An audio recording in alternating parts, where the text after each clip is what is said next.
ఏ ఇంట్లో మనశ్శాంతి ఉంటుందో, ఏ ఇంట్లో స్త్రీ పురుషులిద్దరూ నవ్వుతూ ఉంటారో అక్కడికి లక్ష్మీదేవిని రమ్మని వేరే చెప్పక్కర్లేదమ్మా, ఆవిడ అక్కడే ఉంటుంది ఖచ్చితంగా. చూసారు, లక్ష్మీదేవి అనగానే చప్పట్ల మోగే వస్తుందమ్మా. నిజంగా చిరునవ్వుతో మీరుంటే వస్తుంది.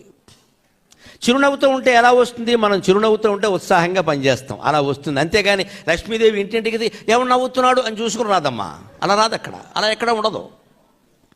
నువ్వు చిరునవ్వుతో ఉన్నావంటే అర్థం ఏమిటి? ఉత్సాహంగా ఉన్నావు. ఉత్సాహంగా ఉంటే కష్టపడి పని చేస్తావు, కష్టపడి పని చేస్తే డబ్బులు వస్తాయి. ఇది రహస్యం. మనం కష్టపడి పని చేయాలంటే మనసులో ఉత్సాహంగా ఉండాలి. అప్పుడు మనం ఏదైనా చేయగలుగుతాం. అందుకని ఎప్పుడూ ఉత్సాహం ఉండేలా చూసుకోవాలి. అప్పుడు లక్షలు కురుస్తాయి. అటువంటి ప్రయత్నం చేయాలి. అప్పుడు ఐశ్వర్యం పెరుగుతుంది.